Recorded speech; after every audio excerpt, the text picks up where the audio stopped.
Here's an email from Michael, and I think this one speaks to a lot of people's concerns. He says, I'm very concerned about the trend I'm seeing in this country, often led by elected officials at the state and even national level, to privatize our public lands. As you said, Secretary Jewell, public lands and the people who work for them are in the forever business. What can ordinary citizens do to help stem this tide? Well, that is a great question from Michael and something that I face every day. The reality is that our public lands were set aside for the benefit of all Americans.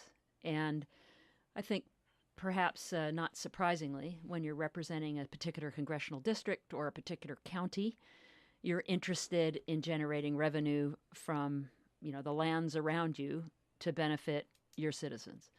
There are ways to do that, from exploitive industries like oil and gas development or mining, renewable extractive industries like logging. We also, I will say, pay rural counties through something called payment in lieu of taxes when there are federal lands in their communities to help support basic services like fire, schools, and local governments, because we recognize that those lands are not on the tax rolls. The American people expect these lands to be there for future generations. When many of the Western states were established at statehood, a determination was made about what land would be federal and what land would not be federal, either private or state. And those are part of those state constitutions. And this is something that people oftentimes don't choose to recognize or understand. When we think about habitat and ecosystem, or even resources, it knows no political boundaries. We're working very hard to pull up and understand our landscapes on more of a landscape scale. What's necessary for ecosystems for species?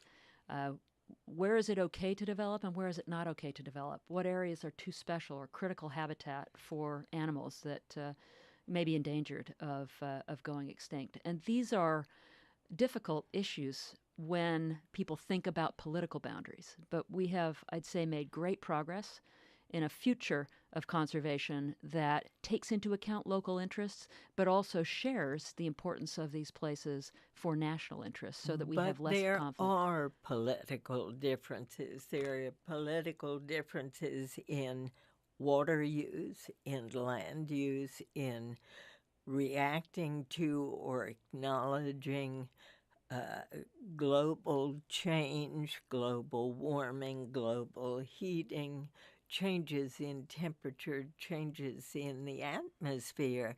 So those are political issues that affect every element of the park. That's certainly. Exactly right. I would say that many of our laws in the past have focused just on the value of land from an extractive industry capacity. We now understand that public lands are worth so much more.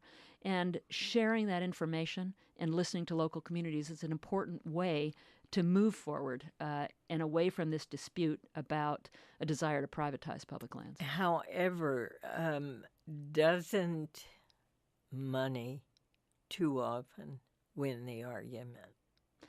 I think money does win the argument oftentimes when we oversimplify the value of these lands as being what we can extract from them or what we can sell them for. There was a recent study done cooperatively between Colorado State University and the Harvard Kennedy School that put a value on the national parks alone of $92 billion. This is what the American public says these are worth to us.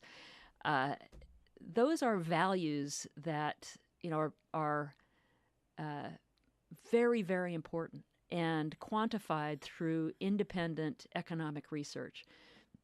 It's important that we talk about these values and not just the value of the oil or the gas or the minerals that could be extracted. All right, let's go to Wilma.